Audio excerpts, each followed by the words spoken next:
como siempre, un cordial saludo de esta tu Academia Genius, y en esta oportunidad vamos a reencontrarnos para poder realizar nuestra segunda clase que ahora nos corresponde al tema de sinonimia.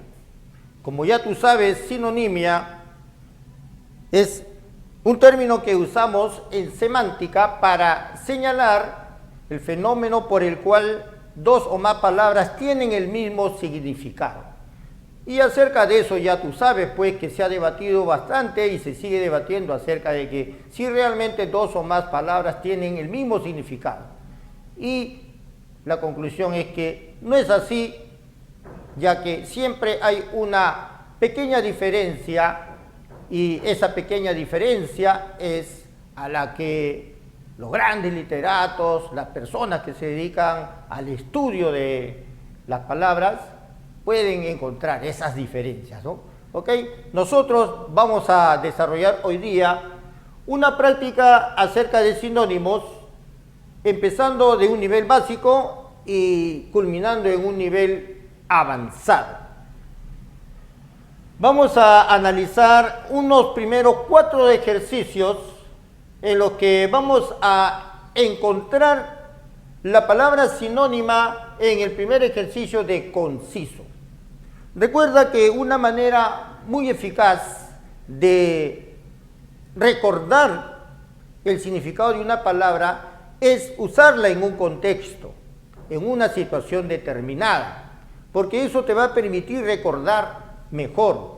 Y la otra recomendación es que uses la palabra y a la vez te aprendas el antónimo. ¿Ok?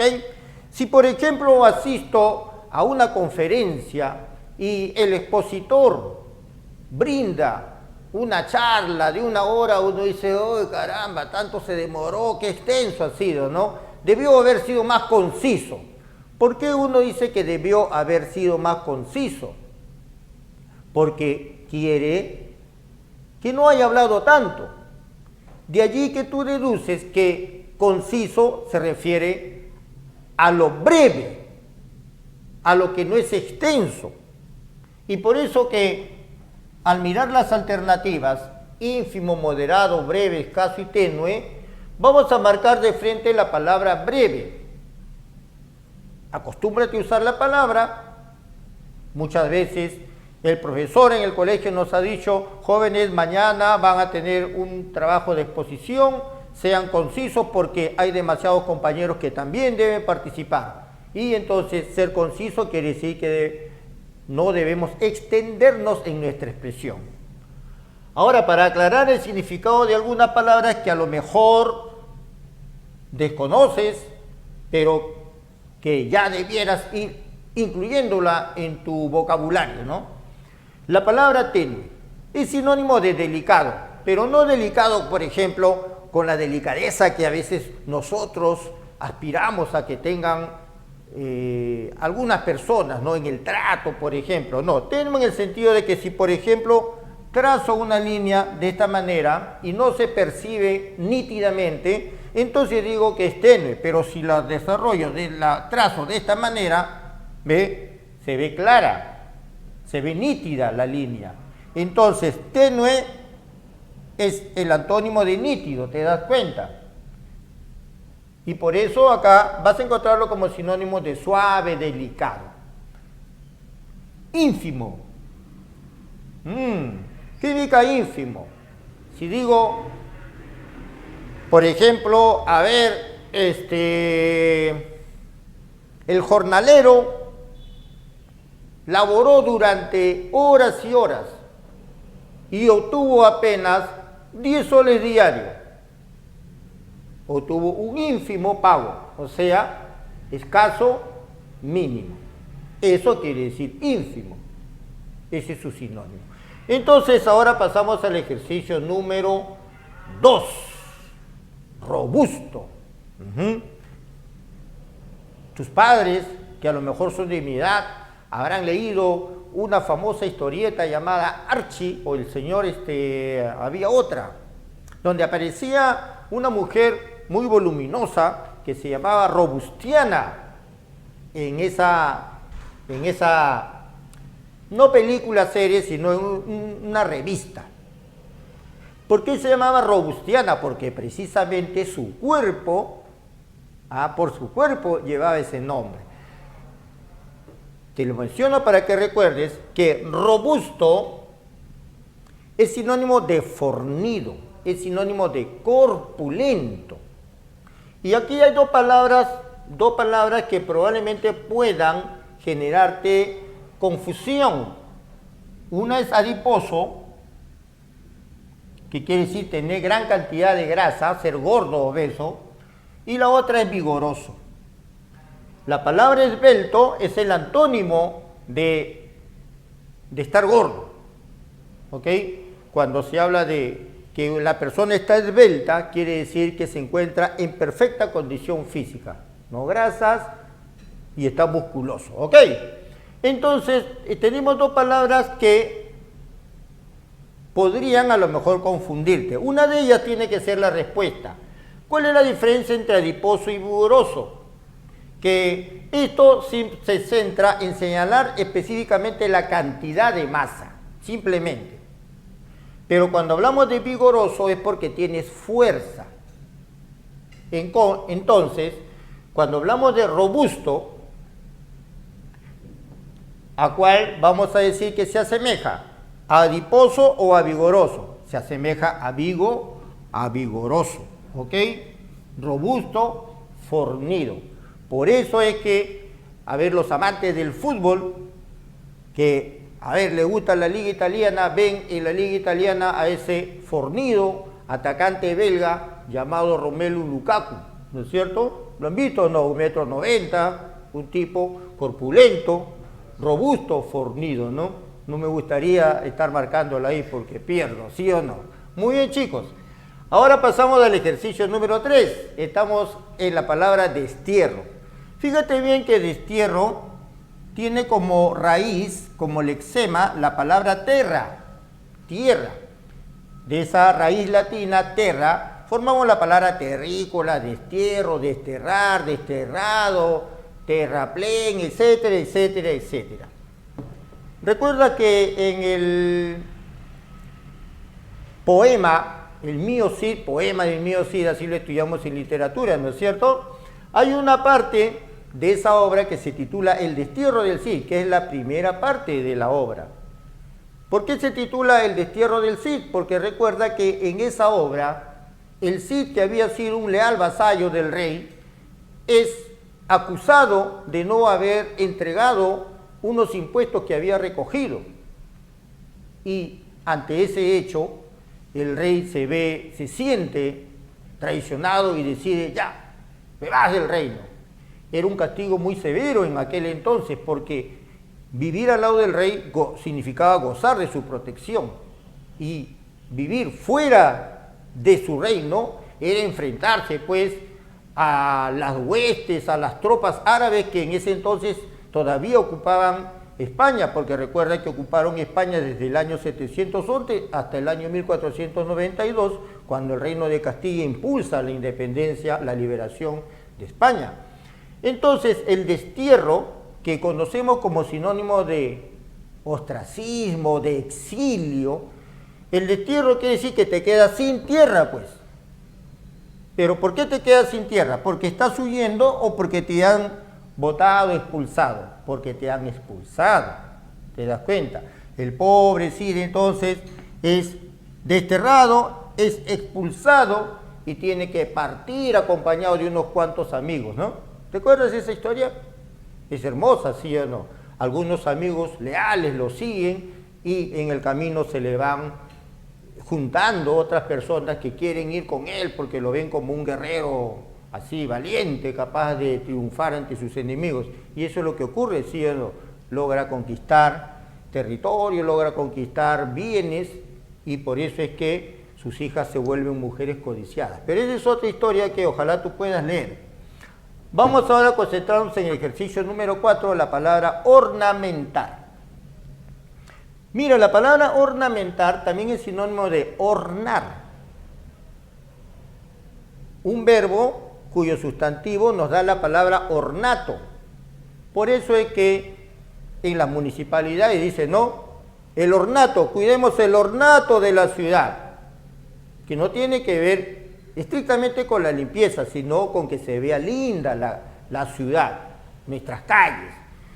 Ornar, ornamentar, ya obviamente ya estás deduciendo, ¿sí o no? ¿A qué se refieren? Se refieren a adornar, buscar que algo luzca bello, luzca hermoso. Cuando llega el aniversario de nuestra institución, ¿qué es lo que debemos hacer? Ornamentar, ¿no? Adornar todo el local para que se vea lindo y podamos recibir a los padres, podamos recibir a todos nuestros invitados. Entonces, ornamentar es sinónimo de adornar, de ornar. Pasamos ahora a los ejercicios de sinonimia contextual. ¿Por qué se llama sinonimia contextual? Porque acá nosotros solamente teníamos que recurrir a nuestro conocimiento del vocabulario. Pero cuando nos brindan una oración, las palabras que rodean a otra, cuyo significado a lo mejor desconocemos, las palabras que rodean a las otras, lo cual se llama el contexto, esas palabras nos pueden permitir conocer qué significa la palabra. Por eso se habla de sinonimia contextual. Y si nosotros leemos la oración, es un asunto trivial, no merece tu atención, y nos ponemos a pensar en la última parte, lo que no merece nuestra atención, por lo tanto, es algo que carece de importancia, ¿no es cierto?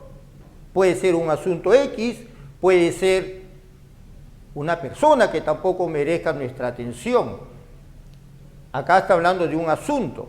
Entonces, si es un asunto trivial que no merece nuestra atención, quiere decir que carece de importancia para nosotros. De allí que, mirando nuestras alternativas, gracioso, cómico, lo que nos produce risa, insignificante, que carece de significación, de importancia, provisional, o sea que es algo temporal, que no va a ser duradero, que va a durar por un pequeño tiempo. Complementario, lo que, como su nombre dice, va a complementar y va a ser con otro, va a ser un todo, ¿ok? Antídoto es un término médico que sabemos que se usa para señalar algo que va a surtir un efecto contrario. Por ejemplo, me picó una víbora, el antídoto va a matar ese veneno y nos vamos a curar. Entonces, observamos que el sinónimo contextual de la palabra trivial es, por lo tanto, la palabra insignificante. Si te preguntan, a ver, ¿qué tipo de palabra es trivial? A lo mejor vas a poner una cara de asombro, no sé de qué me están hablando. Entonces, recuerda que este es un adjetivo. Del adjetivo trivial formamos el sustantivo trivialidad. De tal modo que podemos usar la palabra trivialidad y decir, caramba, yo no prendo mi televisor para mirar el programa de Magali TV porque puras trivialidades. Ah, ya sabes entonces por qué dice puras trivialidades, ¿no? Porque son asuntos que carecen de importancia. Con mucha mayor razón, en este momento en que tú estás empeñado en lograr tu ingreso, pues no tienes que concentrarte en desarrollar cada vez más y más tus capacidades. Número 6, el medicamento no te curará, pero es un paliativo. Muy bien, aplicamos el mismo razonamiento que hace un momento hemos realizado. Es decir, si leo y dice el medicamento no te curará,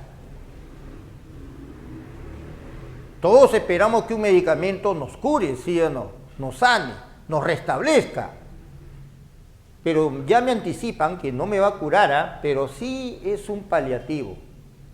Ah, entonces quiere decir que de una u otra manera me va a servir para sobrellevar el mal, un dolor que a lo mejor estoy sintiendo, ¿no es cierto? De ahí que paliativo Tú no puedes decir pues que es un veneno, que es un antídoto. Es algo que de alguna manera va a calmarte.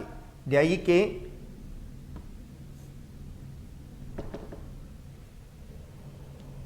nuestra respuesta correcta es la alternativa A, calmante.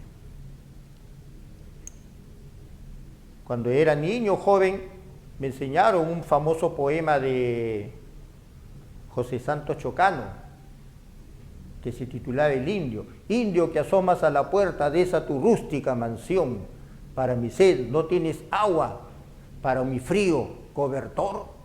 Así empezaba ese poema, en el cual el emisor, indio que asomas a tu puerta de esa tu rústica mansión, para mi sed no tienes agua, le pregunta, ¿no? ¿Qué es lo que busca ese emisor? Busca paliar, sí o no, su sed, busca calmar su sed, le está pidiendo que le dé un poco de agua, ¿te das cuenta? Porque paliar es sinónimo de calmar, es un verbo, y paliativo es un sustantivo cuyo sinónimo es calmante, ¿ok? Ejercicio número 7. No podemos ver el occiso, pues está en la morgue. Si está en la morgue, y sabemos que en la morgue es aquel lugar donde se encuentran los muertos, para que luego de un examen legista, médico legista, se determine cuáles han sido las causas de su muerte o la causa de su muerte, y luego ya puedan ser enterrados, llevados por sus familiares, por sus deudos. Entonces, si sabemos que en la morgue están los muertos, el occiso tiene que ser uno de ellos, pues. ¿Será el enfermo? No, pues el enfermo está en el hospital. ¿Será el vestigio? ¿Qué cosa es vestigio? Cuando decimos, por ejemplo, visité Caral, donde aquellos vestigios me hablan de una gran cultura. ¿Qué cosa es un vestigio? Lo que ha quedado, ¿sí o no? Entonces, mirando nuestras alternativas, obviamente vamos a determinar que occiso es sinónimo de cadáver. Y ese cadáver, ¿dónde está? Está en la morgue. ¿Cómo hemos podido deducir? Probablemente algunos de ustedes conozcan el significado, pero también podría darse el caso de que algunos otros no lo conozcan, pero gracias al contexto podemos encontrar a qué se refiere y cuál es su sinónimo. Número 8, que corresponde todavía al nivel básico de sinonimia en la parte correspondiente a sinonimia contextual. Tenemos una oración que dice: el cirujano cometió un garrafal error, por ello será sancionado. Si va a ser sancionado, resulta obvio, evidente, claro, visible, notorio, ¿sí o no, muchacho? Resulta evidente que una sanción amerita haber cometido algo serio, algo grave. No va a ser uno sancionado por un error leve, ¿correcto? Lo más lógico es pensar que una sanción debe ejecutarse por algún acto muy serio. De modo que tenemos que pensar que garrafal estará relacionado con lo enorme, con lo desmedido, con lo excesivo. Lo cuantioso no, ¿no es cierto? Porque lo cuantioso se refiere a la cantidad. Y lo disparatado se refiere a lo que carece de lógica. Un disparate es una insensatez. Ahora, vamos a recordar situaciones como estas. A ver, a los que son futboleros. ¿Recuerdan esa famosa final entre el Liverpool y el Bayern Múnich? El Real Madrid creo que fue, ¿no? A ver, muchachos, no recuerdo su rival, creo que fue el Real Madrid. Lo cierto es que el arquero de Liverpool cometió dos errores garrafales. En el primero quiso entregar la pelota a su rival, a su compañero, y un rival interceptó la pelota y adiós, gol para el equipo rival. Y en la otra jugada el portero quiere tener la pelota y se le pasa la pelota. ¿Por qué se habla de que cometió un error garrafal en esas circunstancias el arquero? Porque es un error muy grande, pues, no haber pretendido entregarle la pelota a su compañero y el rival se la quita y anota un gol. Garrafal es sinónimo de enorme, de grande. A veces en las narraciones o en los escritos vas a leer, vas a escuchar que dicen también un craso error, pero craso quiere decir grueso y garrafal quiere decir enorme, ya muy grande. Ahora veamos nuestros ejercicios correspondientes al nivel intermedio. Ya hemos dejado atrás los ejercicios del nivel básico y concentrémonos en el nivel intermedio. Tenemos la palabra lisonjero, que es un adjetivo que proviene del sustantivo lisonja. Y lisonja es sinónimo de halago, alabanza, elogio. Por eso que lisonjero llamamos a la persona que con sus palabras nos elogia, nos halaga. Ojo, detrás de esos elogios, de esos halagos, busca algo, ¿ok? Eso hay que tomarlo en cuenta. Un lisonjero es porque está buscando algo, ¿ya? Entonces, si lisonjero proviene de lisonja, y lisonja es halago, encomio, elogio, alabanza, también es una adulación. Cuando, como decimos en el habla popular, le frotamos, ¿no? Le pasamos la mano por el hombro a alguien. En el colegio, uno de niño, de joven decía, ¿no? El sobón, ¿no? A eso llamamos el adulador, ¿ven? El que nos elogia, el que nos alaba, el que habla bien con la finalidad de lograr algo, ¿ok?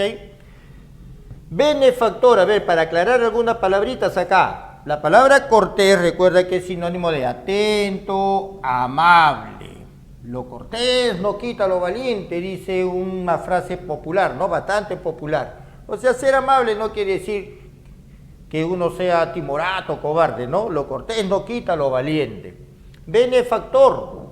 Recuerda que aquí tenemos la raíz latina bene, que significa bien. Por eso que benefactor es el que hace el bien. Y por eso que una beneficencia es aquella institución que busca ayudar a los desamparados. ¿Ok? Benefactor llamamos a la persona que apoya, ayuda a aquellos que se encuentran en necesidad. Ya conocemos la palabra hipócrita, lo dejamos ahí, pasamos al ejercicio número 10, profuso. Cuando leemos o cuando escuchamos a alguien que sufrió un corte y dice que sangraba profusamente, ¿qué significa que sangraba profusamente y no podían detener el sangrado? Quiere decir que la sangre salía en grandes cantidades, porque profuso quiere decir que se da en gran cantidad. Por eso que nuestro sinónimo para el ejercicio número 10 es abundante. Profuso, sangraba profusamente, sangraba abundantemente. Ahora con esto de la tecnología, la internet, nosotros sabemos que si queremos investigar sobre un tema determinado, hacemos un clic y ¿qué encontramos? Profusa información sobre un tema determinado. ¿Por qué hablamos de profusa información? Porque es abundante información.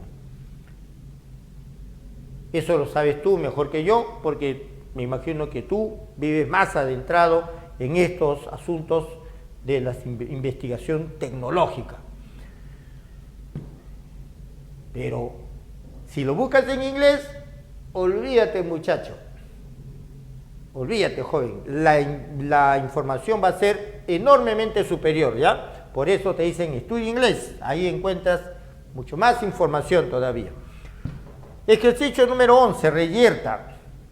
Si leemos que en el penal de Lurigancho, en el penal de Yanamayo, en el penal de Ancón, en cualquier penal del país o del mundo, dice, se suscitó una reyerta y que dejó muertos y heridos.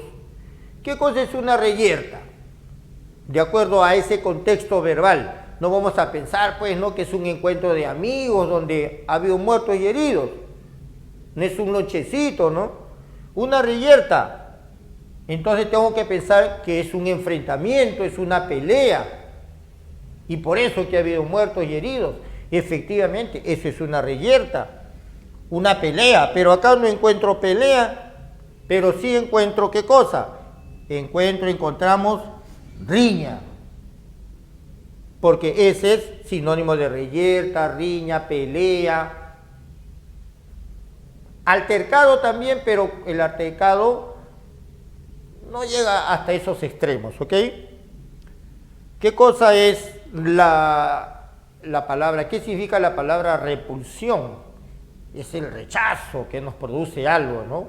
Por ejemplo, cuando vemos una rata se cruza en nuestro camino, nos causa repulsión, ¿sí o no? Ver un animal como ese. Número 12, birlar. Este sí es un verbo poco usual, porque más nosotros cuando queremos referirnos a que alguien que es amigo de lo ajeno se llevó algo que no pertenecía, decimos, uy, me han robado. Ese es el verbo común que usamos, ¿no? Robar. Birlar es sinónimo de robar, pero es un robo que se realiza, se ejecuta con engaño. Por ejemplo, ¿recuerdas el Lazarillo de Tormes? Aquel capítulo en el que Lázaro detecta que su amo guarda vino en un recipiente y como Lázaro se ve tentado de beberse ese vino, horada un pequeño agujero en la base de ese recipiente, luego lo recubre con cera y con el calor, cada vez que quiere beber, derrite la cera y se va bebiendo, ¿no? Ese vino. ¿Recuerdas ese capítulo?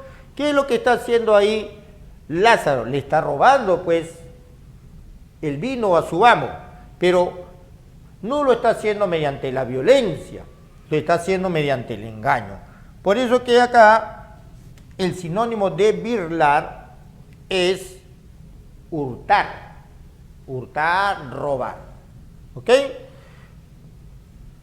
Ahora veamos los ejercicios de sinonimia contextual que corresponden al nivel intermedio. Ay, perdón. Número 13. El amor que sientes por ella te produce obcecación y te impide ver sus defectos. A ver, nos ponemos a pensar. Estoy enamorado y esa acción de estar enamorado me produce obcecación y esa obcecación me impide ver sus defectos. Si no veo, es porque estoy ciego, pues, sí o no, muchachos. Claro, si no veo es porque estoy ciego. La obcecación precisamente es eso, es el antónimo de esta palabrita que va a aparecer acá, la palabra lúcido. Lúcido se refiere a que tenemos claridad de pensamiento, pero en la obcecación nuestro pensamiento se ha empañado, se ha oscurecido, ya no razonamos bien. Cuando estamos obcecados, ya no vemos bien y por eso decimos que nos hemos obnubilado. Obcecación es el sinónimo de obnubilación. A ambas palabras se refieren a la situación, te repito, en la cual nuestro razonamiento se ha visto perturbado, ya no tenemos la lucidez. Y por eso es que cuando ocurren asesinatos horrendos, espantosos, encontramos esas palabras allí, porque dice, ¿no? Obnubilado por los celos, hombre asesina a su pareja, o mujer asesina a su cónyuge, ¿no es cierto? ¿Por qué usamos esta palabra? Porque el razonamiento quedó enceguecido. ¿Ok? Número 14. Recuerda que regocijo es alegría. ¿Ok? Acá hay palabras que ya conoces y por eso estamos yendo de frente al grano. Número 14. Bastó que leyera el introito del libro para que decida comprarlo. A ver, ¿qué será introito? A ver, muchachos, si digo que es resumen, ¿tendría lógica que lea un resumen para luego comprar el libro? No tendría lógica. ¿Por qué? Porque si ya el resumen me sintetiza las ideas principales de un texto, entonces no me voy a ver tentado de leerlo porque ya sé prácticamente todo, lo más importante. ¿Qué cosa es el introito? Es aquella parte del libro donde se presenta de qué trata, cuáles son sus temas que va a desarrollar, etc. O sea que el introito es la parte inicial de un libro y nosotros ya sabemos que eso es el prólogo de un libro, ¿no es cierto? Porque epílogo y colofón son entre sí dos palabras sinónimas que se refieren a la parte final de una obra. Quiere decir que colofón y epílogo, por lo tanto, son antónimos de prólogo e introito. Prólogo, introito, introducción, proemio, exordio, todas esas palabras son sinónimas entre sí. Ya deben estar en tu léxico como parte de tu vocabulario. En el ejercicio número 15, el ponente dilucidó todas las dudas de los asistentes. Por ello, el público se mostró complacido. Si tengo dudas acerca de un tema determinado, ¿qué procuro, qué pretendo, qué busco, qué deseo? Que alguien me aclare esas dudas, pues sí o no, que me resuelvan esas dudas. Por lo tanto, si el ponente dilucidó todas las dudas de los asistentes, quiere decir que aclaró, resolvió esas dudas. ¿Dónde está, por lo tanto, la alternativa que señale el sinónimo de dilucidó? Ya lo mencioné, es la palabra aclaró. Dilucidar quiere decir eso, aclarar. La famosa historia de Salomón, aquel sabio ante quien dos mujeres acudieron porque se disputaban la posesión de un niño, la pertenencia, ¿no? Ellas decían ser las madres de un niño, ambas, pero las dos no pueden ser, obviamente. Y Salomón, ¿recuerdas qué hizo o no? Pidió que le traigan un arma y dijo, bueno, pues voy a partir al bebé mitad para cada uno, ya que las dos son las madres. Y la madre verdadera, ¿qué hizo? Dijo, no, ¿cómo lo vas a partir? Mejor que se lo lleve la otra mujer. Y el rey Salomón, sabio, de esa manera pudo saber que la verdadera madre era ella, ¿no? Que prefería perder a su hijo antes que verlo muerto. ¿Qué hizo Salomón? Dilucidó quién era la verdadera madre. Aclaró, ¿te das cuenta? Muy bien, número 16. Eres un gandul todo el día. En tu libro dice, te la pasas durmiendo. Yo lo he cambiado aquí por te lo pasas. ¿Por qué? Porque estoy hablando del día. Por eso tiene que decir te lo pasas, el día. lo pasas, no te la pasas, ¿ok? Ya, entonces aquí no te la, sino te lo pasas.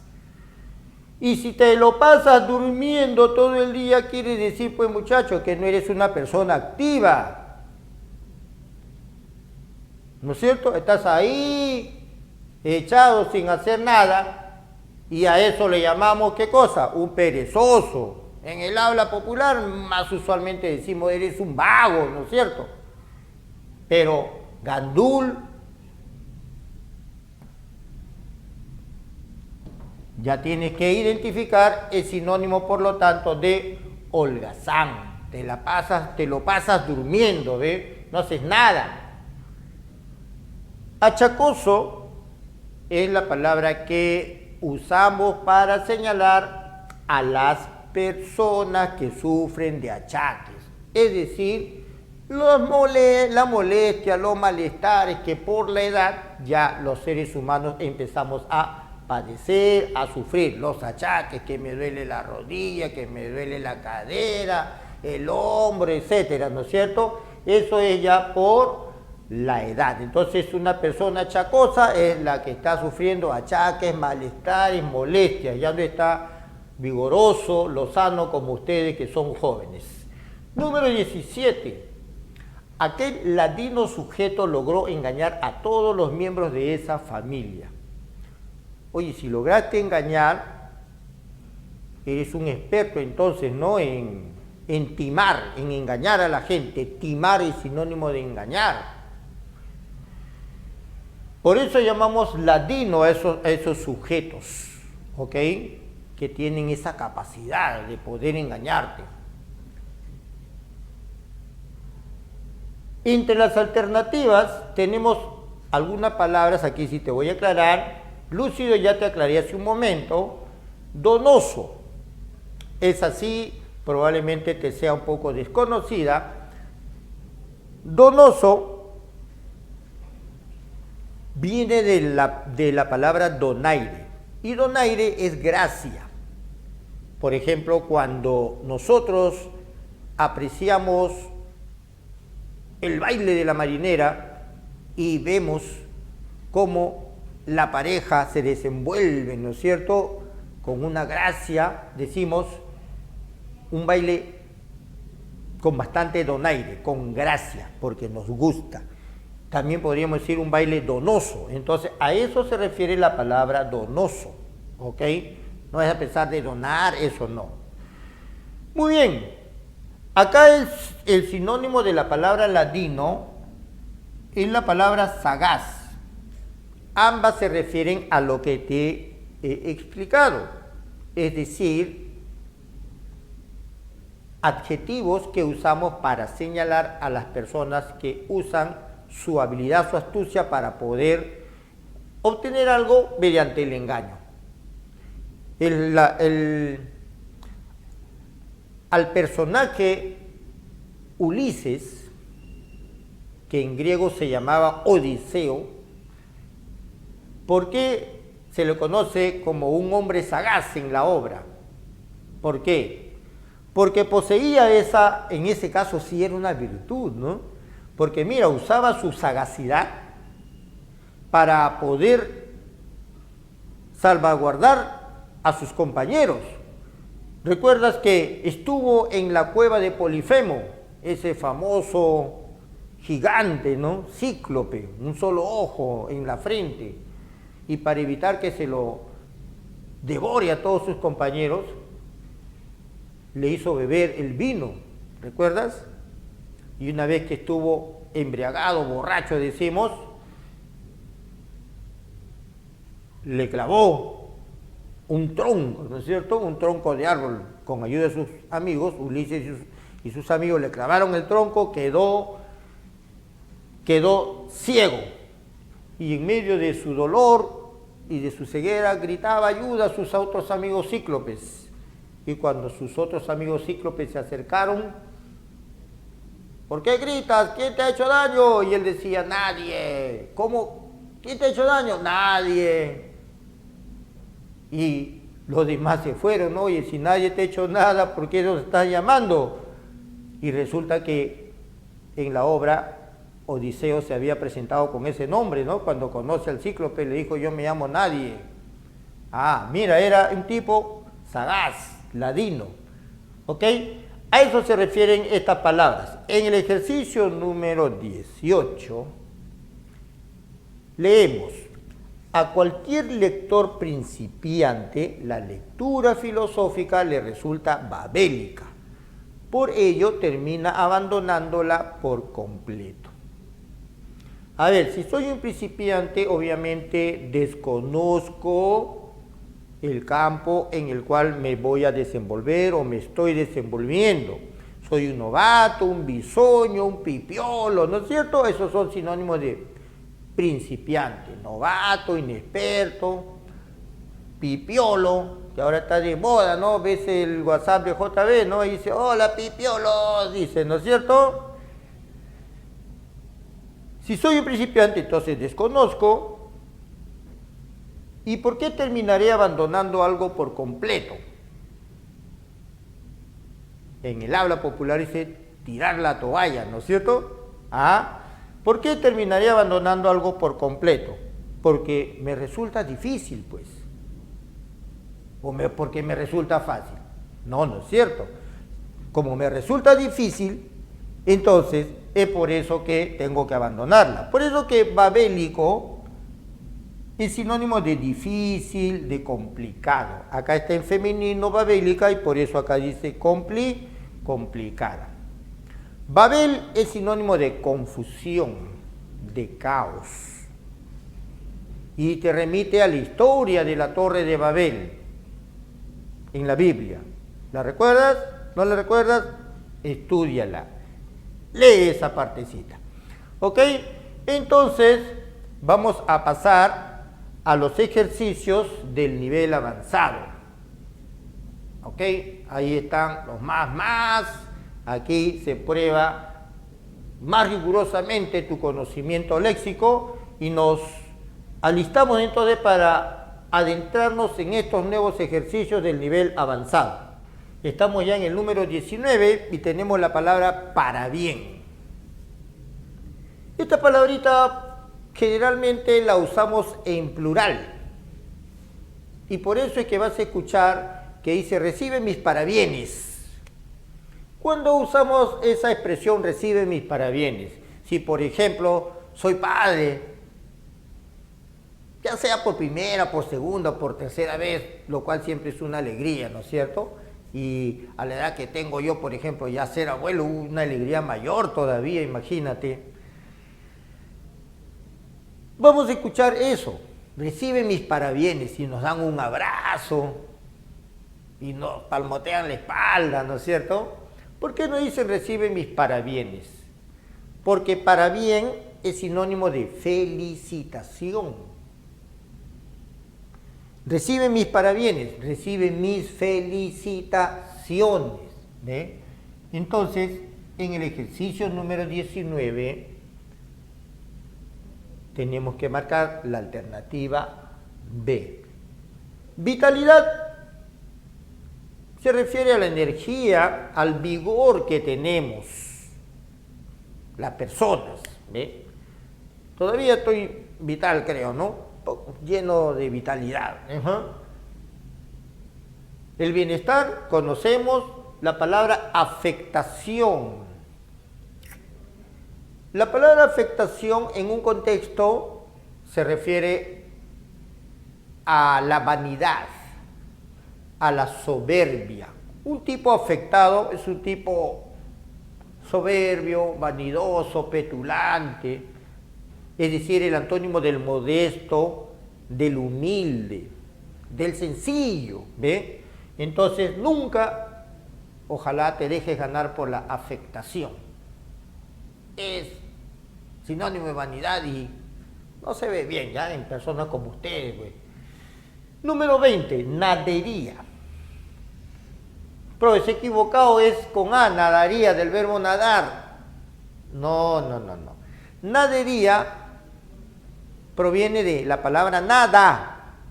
Y nada es nada, pues, ¿no? El antónimo de todo. Una nadería es algo que no tiene importancia, carece de importancia. Es una futileza, es una insignificancia. Por eso acá nuestra respuesta, nuestra clave para el ejercicio 20 es la palabra insignificancia. En el ejercicio número 21, hermético.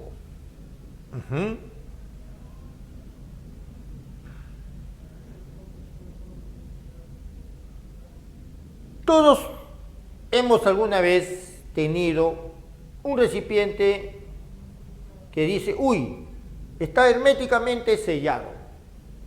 ¿Por qué dice que está herméticamente sellado? Porque no deja penetrar nada. Y por eso es que también a veces podemos aplicar esta palabra cuando queremos referirnos a personas que no dejan traslucir su personalidad, su carácter. Perdón. Decimos, es un tipo hermético. O sea, tan reservado que no podemos saber qué hay dentro de él. A veces leemos un poema y no lo entendemos. Una poesía hermética, dice, ¿no? Entonces, hermético se refiere a lo que no se puede penetrar, lo que no deja ingresar. Por eso que nuestro sinónimo de hermético es la palabra impenetrable. ¿Ok? Pasamos a nuestro ejercicio número 22, furibundo. Furibundo proviene de furia. Y si la furia es la cólera, el enojo, la ira, por lo tanto furibundo es colérico, furioso, irascible, iracundo también decimos. Es alguien que se ha dejado llevar por el enojo, por la furia. En la historia de la literatura es famoso el puñete que Mario Vargas Llosa, en la década del 60, apenas hace unos cuantos añitos, ¿no?, le aplicó en el rostro a Gabriel García Márquez. ¿No conoces esa historia? Brevemente te la cuento. García Márquez y Mario Vargas Llosa, dos enormes premios, bueno, los dos premios Nobel, ¿no es cierto?, eran grandes amigos. Y hasta ahora no se sabe por qué se disgustaron, y en medio de ese enojo, de esa pelea que tuvieron, Vargas Llosa lo golpeó. Furibundo estaba, o sea, estaba furioso, colérico. Le dejó el ojo hinchado. Daba la circunstancia que por ahí había un fotógrafo y justo captó el rostro, el ojo hinchado de García Márquez. García Márquez ya murió, y los periodistas, cuando murió García Márquez, le preguntaron a Vargas Llosa, ¿y usted nos dirá algún día cuándo, por qué lo golpeó? Y él le ha dicho, no, así como él supo guardar silencio, yo también moriré sin decir nada al respecto. Esa es una famosa historia, muchachos, de la literatura universal, y que bueno, seguramente ya llegará a su fin el día que le toque expirar a Vargas Llosa, ¿no? Furibundo, por lo tanto, mira, no tenemos furioso, iracundo, irascible, pero sí tenemos enfadado. Está en un nivel inferior porque el enfado es menos que la furia, pues, ¿no? Me puedo enfadar un ratito porque, bueno, estabas copiando y te detecté, pero estaré furioso si me injurian, si me agravian, ¿no es cierto? Y ahí pues nadie me va a agarrar, suéltame, digo, no me agarres, ¿sí o no? Entonces, con una diferencia de intensidad, pero es la única alternativa, enfadado. Meditabundo recuerda que es reflexivo, pensativo, caviloso, ¿ok? Huraño decimos de la persona hosca que es insociable, no le gusta el trato con los demás. Ahora veamos algunos ejercicios de sinonimia contextual del nivel avanzado. Lo que me resultó un tanto irrisorio era su postura al quedarse dormido. La palabra irrisorio tiene dos significados. La podemos entender como algo risible, cómico, que nos produce risa, pero también la podemos entender como insignificante. Y resulta que acá tenemos dos palabras que fuera del contexto son sinónimos de irrisorio: cómico, risible, insignificante, minúsculo. Pero precisamente el ejercicio se llama de sinonimia contextual porque tenemos que ubicar a cuál de esas dos acepciones se está refiriendo en este caso. Si dice que me resultó un tanto irrisorio su postura al quedarse dormido, a lo mejor se quedó dormido y estaba a la lengua afuera y estaba babeando, ¿no? Y entonces eso me provocó risa y por eso digo que su postura me resultó irrisoria. Me resultó un tanto irrisorio y por eso que el sinónimo tiene que ser risible, cómico, gracioso. Pasamos al ejercicio número 24. Cuando le gritó, empezó a gimotear como un niño. ¿Ok? Mira, en el diccionario, gimotear es sinónimo de lamentarse, pero también de llorar. Y por eso es que acá nuestra alternativa no puede ser vociferar, porque vociferar se refiere a expresarse con voz muy fuerte. Cuando uno está enojado empieza a gritar, estás vociferando, ¿ok? Señor árbitro, pero eso fue penal, ¿por qué lo ha cobrado? Entonces los jugadores empiezan a vociferar. No tiene nada que ver con gimotear. Prorrumpir es dejar salir con violencia las palabras. Recelar es sinónimo de desconfiar. Los recelos, la desconfianza. Te decía entonces que aquí hay dos probables respuestas para gimotear. Pero ¿por qué decimos lloras como un niño? ¿Y por qué acá dice gimoteaba como un niño? Porque los niños se amedrentan y en ese amedrentamiento, ese miedo que sufren, ¿qué ocurre? Empiezan a llorar, pues, ¿no es cierto? Y por eso es que, más que lamentarse, nuestra alternativa correcta es la palabra plañir, que quiere decir gemir y lanzar llanto oído, ¿no? En la historia de la colonia, en el Perú, se cuenta que existían las famosas mujeres llamadas las plañideras, aquellas mujeres contratadas para que en los funerales, en los velorios, sean las encargadas de llorar para expresar de esa manera el dolor que la familia sentía por la muerte de un ser querido. Así como cuando celebramos, ¿no?, un onomástico, un cumpleaños, y contratamos una orquesta, así, en ese entonces, para los entierros, para los velorios, eran contratadas las plañideras. Número 25. La policía desarticuló un clan de narcotraficantes. ¿Qué cosa es una articulación? Es la unión, ¿no?, el lugar donde se unen dos huesos. Articular es unir, juntar. Desarticular es descomponer, desmembrar. Cuando decimos que la policía desarticuló, quiere decir que desmembró, ¿ok? Y la palabra clan en sociología es sinónimo de tribu, pero acá no hay tribu, ¿ok? La palabra clan se refiere a un grupo de personas. Entonces podría pensar que puede ser colectivo, puede ser gentío o puede ser grupo. El gentío es la muchedumbre. La palabra colectivo se refiere a que hay muchas personas reunidas, ¿ok? No solamente es el colectivo, hoy he tomado el colectivo para venir a verte, no solamente es eso.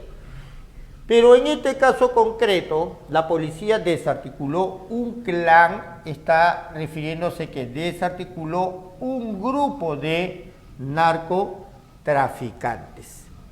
Y el último ejercicio, hasta aquí, para hacer una pausa y continuar con el ejercicio 27, el ejercicio 26 nos dice, según los cristianos, Dios castiga a los idólatras.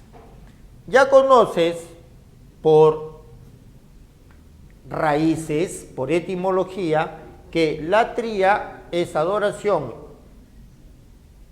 idólatra que adora a los ídolos. Y por lo tanto, quienes adoran a los ídolos, los idólatras, son llamados también paganos. ¿Ok? La palabra pagano es el antónimo de sagrado. ¿Por qué decimos que los griegos realizaban ceremonias paganas? Porque eran ceremonias en las que adoraban a dioses que no son sagrados para nosotros. ¿Ok? Claro, nosotros las calificamos de paganas, ceremonias paganas. Para ellos era algo sagrado, ¿no? Te hago hincapié en ello para que observes que la cultura nos brinda conceptos determinados sobre algo, ¿no? Entonces, ya conoces qué cosa es inepto, o sea, un incapaz que carece de aptitudes para algo. Fervoroso quiere decir que está lleno de pasión. El fervor es la pasión que uno siente, como cuando sale el señor de Burgos en Huánuco, como cuando en Lima el Señor de los Milagros sale en procesión, la gente se llena de fervor, pasión, ¿no? Señor de los Milagros, cantan sus temas ahí. Muy bien, muchachos. Entonces, hasta aquí, espero que haya sido clara la explicación y proseguimos con nuestro desarrollo. Entonces, para terminar nuestra práctica de sinonimia, vamos a concentrarnos en los ejercicios 27 y 28. Tenemos la oración, el rostro mustio de aquel joven reflejaba la gravedad de la noticia. La palabra mustio, referida a las plantas, a los vegetales, señala marchito, falto de lozanía. Pero en este caso, refiriéndonos a la persona, el rostro mustio es melancólico, triste. De modo que al mirar nuestras alternativas, ABCDE, tenemos que iracundo, hace un momento hablábamos de esa palabra, que proviene de ira, iracundo es furioso, irascible, furibundo también dijimos, ¿correcto? Cansino es sinónimo de cansado. Al leer la alternativa la alternativa C, apesadumbrado, que es aquella persona que siente pesar, o sea, dolor, pena, tristeza. Apesadumbrado es triste, acongojado, y por eso es que es nuestra alternativa sinónima de la palabra mustio. Además, recordemos que magullado es que ha sufrido un daño, como por ejemplo cuando en el traslado de los productos comestibles se chanca, decimos así, ¿no? La palabra queda magullado. Y el embelezo es la admiración, el asombro. Embelesado es que estás asombrado ante algo, por ejemplo, ante la contemplación de una obra artística, uno se queda embelesado.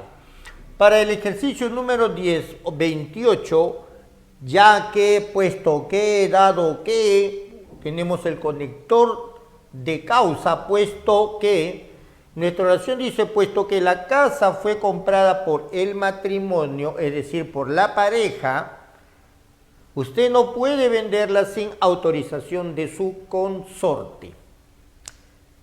Si en el matrimonio entonces participan dos personas, el consorte es cada uno de ellos. Quiere decir que o bien es el esposo o bien es la esposa. No hay esposo y no hay esposa acá, pero sí tenemos la palabra cónyuge, que recuerda en varias ocasiones vas a escuchar erróneamente pronunciada cónyuge. Y tú sabes que no es cónyuge porque gue es esta combinación de letras, ¿no es cierto? Gue. Y por eso decimos guerra. Pero GE suena G. Y por eso decimos geranio. Y lo mismo ocurre si decimos auge. Y por lo tanto, esto también se lee a cónyuge, no cónyuge. O sea que cónyuge es consorte, es el esposo o la esposa. Esa es nuestra respuesta. Para recordar, coetáneo se refiere a que son personas de la misma edad.